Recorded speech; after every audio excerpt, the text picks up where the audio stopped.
Let's turn our attention now back to this does impact what happened at Labour Party conference. Rachel Reeves, the Chancellor, yesterday, just as she was talking on stage to the party faithful.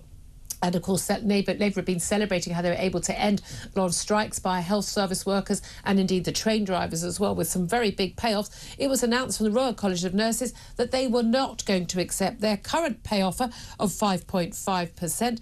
And although there was no talk yet of industrial action, they want the government to come back with a bigger offer. And no wonder, given that it's way less than the sort of pay offers the doctors have had and the train drivers have had. And that was the past deals. And they're saying, basically, we think we're worth more. Well, let's talk about this with Professor Dame Anne-Marie Rafferty. She's the former president of the Royal College of Nursing and kindly joins us now. Good afternoon to you.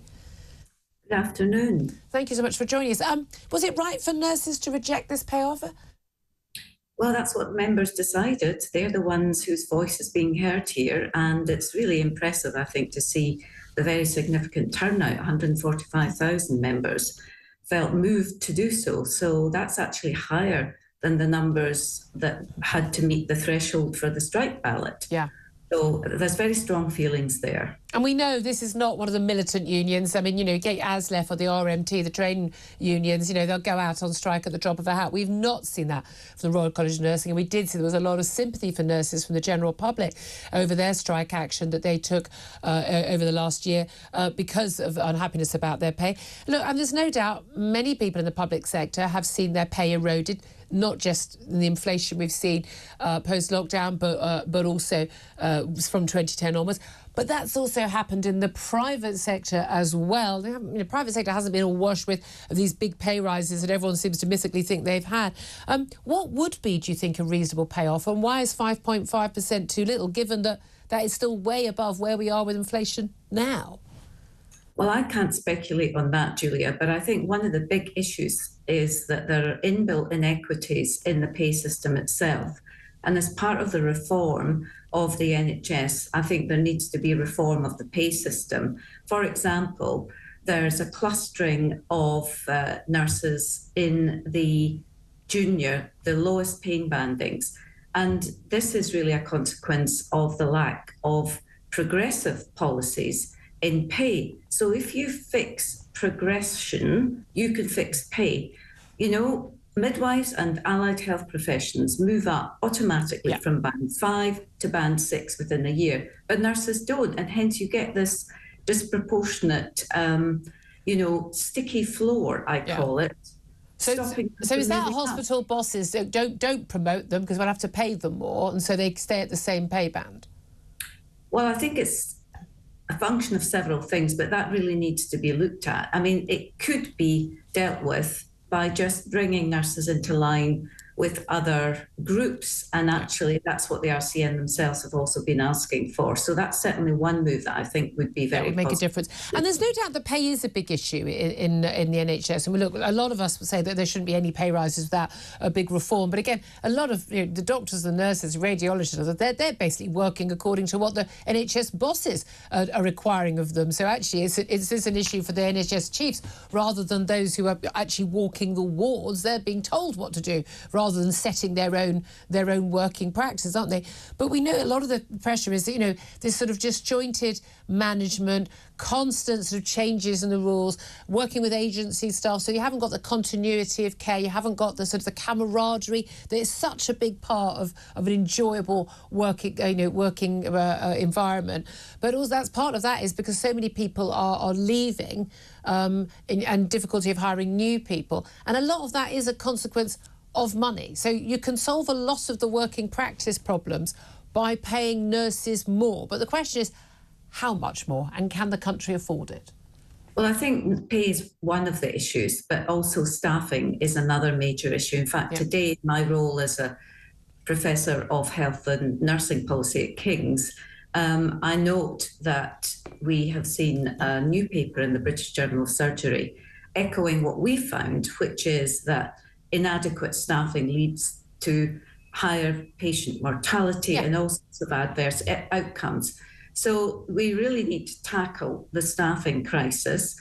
And that's also, as an academic at King's College London and academics throughout the country, we're seeing a reduction of over 20% about 27% of students wanting to come in to the profession. So it's happening. Can I say, I've seen those stats. Now, there was an issue. A lot of nurses, again, they didn't get bursaries for a while. And again, the argument why nurses get bursaries is actually during their, out of term time, they were expected to work effectively for free in hospitals. So they weren't able to, as I did, I worked in pizza restaurants to pay up, to cover my costs of being a student. If you're not able to get extra work because you have to work for free in hospitals, then it makes sense that they should get a bursary. But there's been a limit on the number of nurses from Britain who can be trained, and doctors, which is crazy when we then go, we haven't got enough, let's import them from abroad, we should be training more of our own.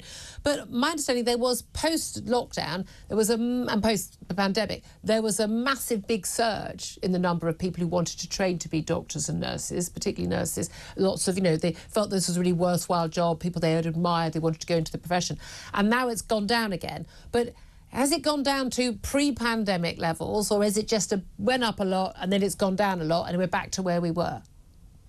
I think it's actually slightly lower than pre-pandemic levels, but I think if we look back at some of these enduring problems, we find that, staffing, both in terms of recruitment and retention, predates the pandemic and, is a chronic scar on the NHS, and that really needs to be tackled, and I'm sure the RCN has got some good ideas on that about how to move towards stabilising staff. Indeed. It must be a bit, should we say, frustrating for nursing leaders, as you were once, and just nurses, going around the wards, that not to deify, I'm not into this sort of treating nurses as if they're sort of angelic creatures on pedestals. They're working men and women, same as everybody else, but they're doing, an important job.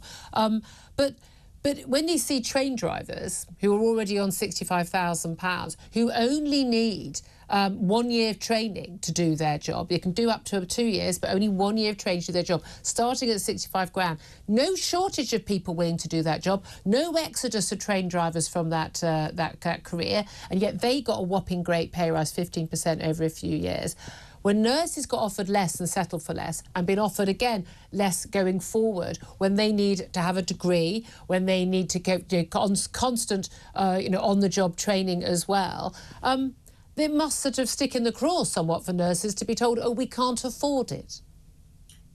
Well, I think that this is an issue that needs to be, again, tackled with a long-term plan. We've got a long-term workforce plan, whether this government will adopt the findings from that. But to invest in the long term in the nursing profession, to actually reward and recognise the skill and expertise, as we've seen from this research today and from our research, that nurses make a tangible and material difference to whether patients actually live or die. And they're doing a lot of doctors' work these days as well, aren't they? Constantly, advanced practice, nurses, specialists, which I think one of your items before during the news highlighted about stem cell replacement, the shortages there means that those senior nurses need to be given the pay and the reward and the investment to be able to progress in their careers like doctors do. We do not see comparable, I think, reduction in investment in doctors. They have a very different careers pipeline, which is planned up to the level of consultants. We need a long-term progressive career investment plan, a new deal for nurses. Would you support nurses going out on strike again?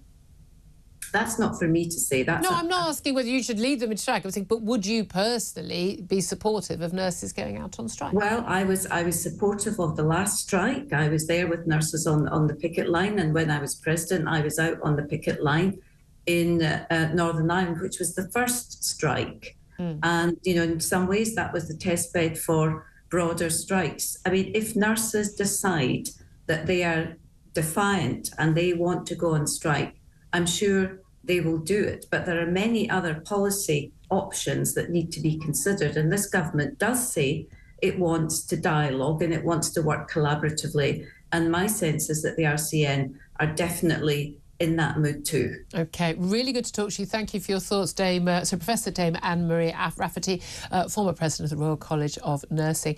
Claire Pearsall, coming back to you, the timing of this announcement from the Royal College of Nursing, and they've played all sort of, oh, well, we were going to announce it on this day anyway, completely innocent face, whereas actually while Rachel Reeves, the woman who was going to decide the purse strings, while she was speaking on stage at Labour Party conference yesterday, they made the announcement that nurses were rejecting this pay deal. Sounds to me like they're willing to be, you know, basically show their muscles, but they haven't threatened industrial action. They're saying we just want tell the government we're not accepting this, we want to hear what they're going to offer back. They're basically saying to the likes of Rachel Reeves and Wes Street and the Health Secretary, yeah, you say you want dialogue, well, you know, prove it. Exactly, they're playing them at their own game. They're going to see how well the Labour government can stick to the promises and the criticisms that they've made of previous health secretaries. So I think the RCN are saying, well, OK, come on then, let's sit down around the table and see what you can offer us. But again, I just find it extraordinary, the pay deal that you do to the train drivers. There's a perfectly good argument for paying doctors and nurses more. If you can't hire people, you can't retain people, and they're paying 10 times as much for someone to come in as a locum or from an agency nurse, which is madness. It's from a different budget, but it's just ridiculous way of hiring people. If you can't retain people, and that's the difference between people living and dying, then I'm sorry, there's an argument for people to be paid more, if that is what's crucial to create the number of staff members that you need on shift. There's no argument for that for train drivers, other than the fact they can hold the country to ransom. Well, maybe they need replacing then. I don't think someone should be on 80 grand driving a train when you need a year's experience. I'm sorry, I don't. No, exactly. I mean, if they want to work for a private company and it's not paid for by me, fill your boots. I could care. It's no business of anyone's what someone's paid in the private sector. When you're funded by the taxpayer, when the taxpayer is subsidising every ticket and subsidising your wages, we've got a right to have an opinion. And I'm sorry, that is not highly skilled work in the same way. Well, it's not. And it's interesting that their pay increase was enormous, whereas you look at the nursing profession, it is badly paid to start with. It's not badly paid. Well, it's not great. People still think the nurses start on 16k. They don't. No, they don't. Start on average income. 27,000. No, they start on more than that, and certainly in the London area it's more expensive. Honestly, my starting salary on a local paper was 9 grand. That would have been about 15 grand now. I'm sorry, there aren't many people who start on 26 grand after uni. Right. I mean, good grief. But you look at the offer that was made to the train drivers, 15%, which is enormous. Over 3 years, wasn't it? Over 3 years, even so. But this is it was basically backdated. So this is 5.5%. So it'd be interesting to see if the government actually sit down. But again, I'd love to see all the people in the private sector getting these sort of pay rises. That'd be lovely, wouldn't it? I mean, just at the end, this is fantasy land that public sector workers are so badly paid. They're not compared to private sector. No. Once you add in the pension entitlement, it's a completely different league.